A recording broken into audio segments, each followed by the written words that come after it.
Hey everybody, it's Jason Blaha here. Now that my 2 informative videos are done for the day, it's time to talk about current events in the online fitness community. And I had someone ask me, hey Jason, what do you think about Kinobody, as in I always call him Obi-Wan Kenobi. What do you think about Kenobi's 8-pound muscle gain in a relatively short period of time? So I went to check it out. So I'm going to put on my +5 out of weaponsmithing, work on skilling up my crafting a little bit, and let's talk about this. Now, I'm not going to rip the kid completely because I don't think he's altogether bad. There are things I don't like about what he does. You guys know how I feel about him jumping on the supplement train. Well, I guess that does make him completely bad at that point. But I will give credit where credit is due. Does he train for strength? Yes. Does he promote training for strength and doing big compound movements and progressive overload? Yes. Okay? That's very, very important. In fact, if that's what every YouTuber promoted in YouTube fitness, we would have a hell of a lot less problems. So I'm not going to knock that aspect of it. Not going to knock that aspect of it. He promotes progressive overload and big barbell movements with moderately to fairly heavy weight. All right, I am going to agree that that is the way forward, and literally anyone who knows anything at all about weight training will promote that. If that's not what they're promoting, they're a moron. You need to just turn them off automatically. Ignore them. They're an idiot.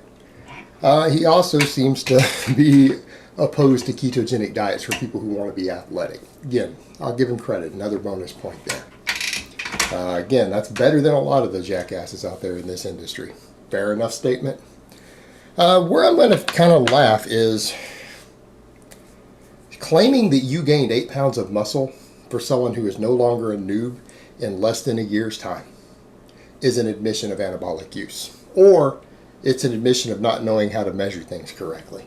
What I mean is, he is no longer a noob. He's outside of his noob gains. Now, I don't know how much lower body work he does because I haven't noticed. I've only seen his upper body stuff. I didn't see when I've scanned through what he does for squats and deadlifts and things. I don't know. I don't know.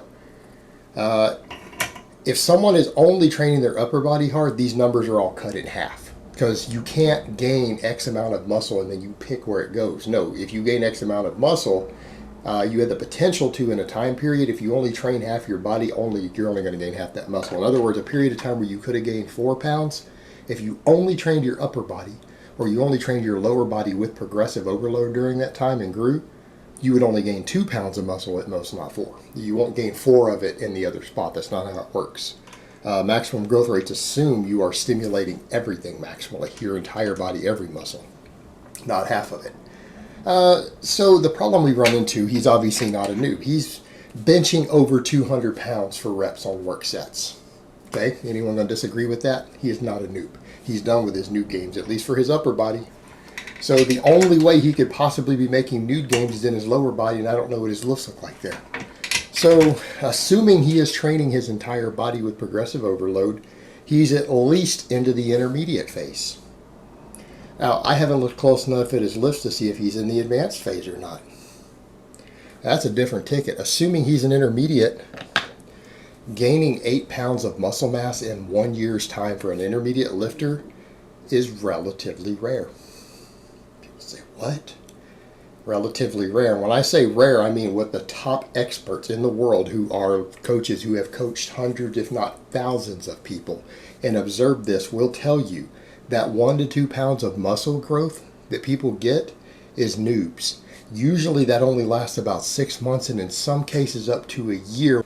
When we are talking about gaining a pound of muscle a month, that never really lasts beyond the first year of training. Okay, it doesn't really work that way. So you're not going to come in and gain 10, 12 pounds of muscle in your second year of training. Pretty much doesn't ever happen. There might be a few weird genetic freak cases where someone might gain that much, but realistically, an intermediate lifter who, if they maxed out their noob gains, they got really strong, gained 15 pounds of muscle in their first year. We're not counting the fat, we're not counting all the extra water they might be holding.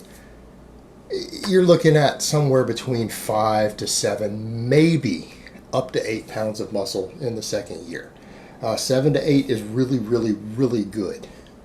Doable, but some people will struggle with that much. That might be a bit excessive for most people.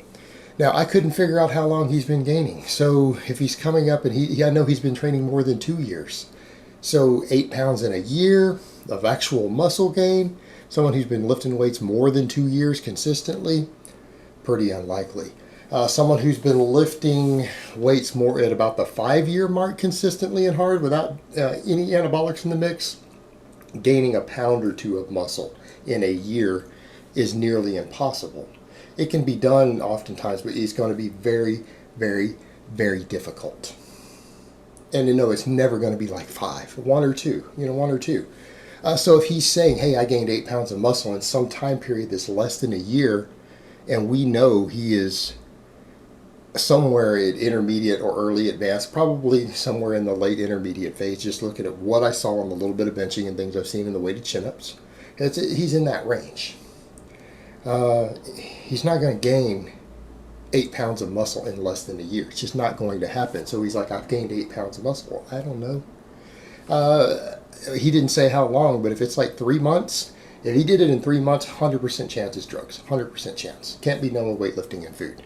If that's the case. So you guys see the problem there. It doesn't work that way.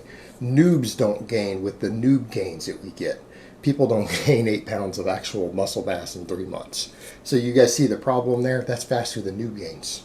So without a time frame, I'm not sure, but I'm assuming this was less than a 1-year period of time. And if I'm wrong, correct me, guys.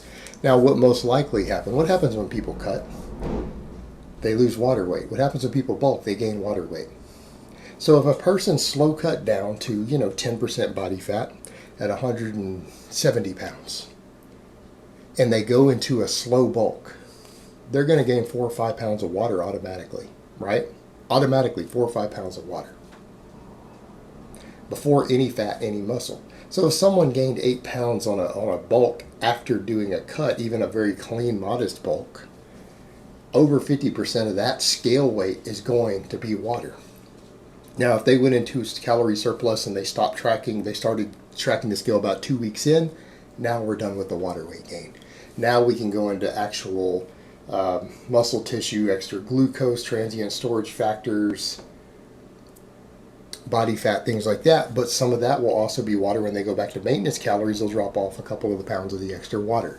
So realistically, if a person does a clean bulk coming out of a cut and they gain 8 pounds, in any period of time, they could actually be gaining less than a pound of muscle in there. Doesn't mean they didn't gain muscle, because if you bulk and your lifts go up, you gained muscle. I guarantee you, if you increase your calories, the scale went up, and your lifts, any of your big lifts went up, even if only your bench press went up, or only your squat went up, you gained muscle. 100% chance. 100% chance you gained muscle.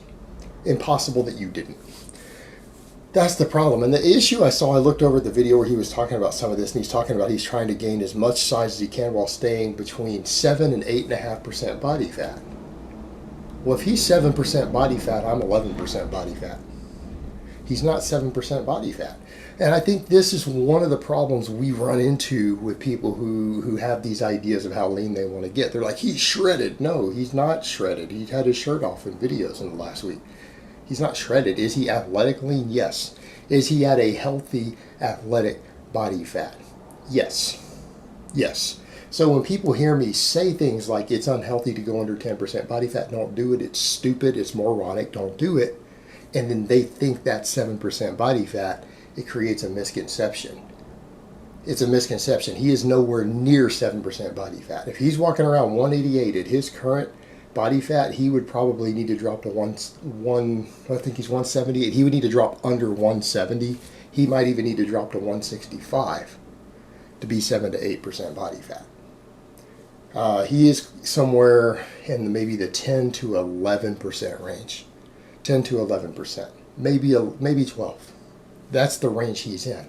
He's on the low end of the athletic body fat scale. And there's nothing wrong with that. But when someone says, hey, I'm 7% and this is my goal, well, you're way outside of 7 to 8% already. You're way above it. You're there now. Your face, you can tell alone looking without his shirt coming off when he's in a tank top. It is very clear he is over 10% body fat. All right? Blaringly obvious before he takes the shirt off. You can tell from his face. You can tell from his delts. He's lean. Guy's lean. Not 7% body fat. see how this becomes a problem with measurements and tracking things. If you're actually really trying to track so close and claim I gained X amount of muscle, but you're missing your body fat percentage by several percent, you don't know that. You don't know what you gained. You don't know what you gained in terms of water, fat, muscle. But I would say whatever bulk he's doing is a clean bulk. I think it's a clean bulk. I don't think he's gained much fat. Because the guy's relatively lean. He's at a lean, athletic, healthy body fat. And as I've said before, I don't have a problem with anybody doing that. That's not unhealthy to be where he is. He's not shredded. Shredded is unhealthy. Shredded is dangerous. Shredded hurts you. And here's another thing. The guy's benching whatever amount of weight for reps. If he drops to 7% body fat, he would lose 50 to 70 pounds off his bench and his incline both. They would be dropping dramatically unless drugs come into the mix. And he's not 7% body fat on drugs. So some of that's tongue-in-cheek when I say this is an admission of gear use. Because if he really and truly did gain 8 pounds of muscle in a time frame of well under a year, absolutely gear use. Absolutely. If he's outside his novice phase, and I know he is, he's got his channel up since 2006. This guy's probably at least been casually lifting weights for a decade. Casually. Maybe he got serious at a certain point. And that's the problem. The other thing that really miffed me that I kind of want to see there, and this is what bothers me, we've got a guy who has money. He can afford books. He can afford trainers. Watched him bench press. Why hasn't he hired someone to teach him how to bench press? If he can hire a kickboxing coach that was supposed to get him ready for this Brandon Carter fight, I know he can afford to go buy Starting Strength and read the manual on how to bench press. I know he could hire a coach to teach him the bench press. He doesn't know how to bench. He benches in a way that's dangerous on multiple levels. And I've done entire videos covering that. And without getting into all the nuances, because there's at least 4 things that he's doing that's going to get him hurt in the long term, and he's showing a bench press technique that will get people hurt. Number 1, he drops the bar immediately after unracking it. You don't do that. You don't rack or unrack the bar until you settle it at the lockout. Ever, for any reason, I don't care. And that's what I try to tell people that's how you get hurt. You don't try to re-rack a weight when you fail. You let it come down to your chest. You don't try to re-rack it. You don't bring the bar over your face at any point when your elbows are not fully locked. He's unracking and bringing down immediately, letting it start to drop immediately. Okay, that's dangerous. It's stupid. There's no point in it. You let the bar settle. That's stuff that you're taught in your first bench press session by any decent coach. Very first time you get under a bench, that's taught. It's basic bench safety. Basic. Number 2, he has his elbows flared way too much. He's causing internal rotation of his shoulders. He will damage his shoulders eventually.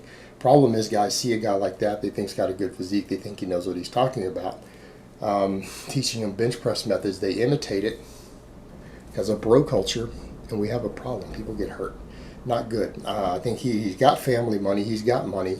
The guy needs to hire someone to teach him how to bench press, especially if he's going to be showing other people how to bench press. He needs to learn how to perform the exercise correctly so that he doesn't get hurt and get his followers hurt. Specifically if the guy's selling programs now teaching people how to bench press. He needs to hire someone to teach him the exercise first because he doesn't know how to perform it. And I'm going to call that like it is. I appreciate promoting heavy barbell work. I don't appreciate promoting heavy barbell work and showing people extremely dangerous, teaching bad methods. Not good, guys. Not good. We all have an obligation to correct those things. When we find bad methods that we are doing, and I have done things that I look back and say, man, I wish that I wouldn't have taught that, I have addressed those. I have addressed those and taught people otherwise. We have an obligation to do that for our followers. And his bench press is dangerous. It's stupid. He's going to get himself hurt, and possibly people hurt who are watching the way he's doing it. All right, guys, but that's really all I have to say on that today. I hope it's been informative, and I will talk to you guys next time.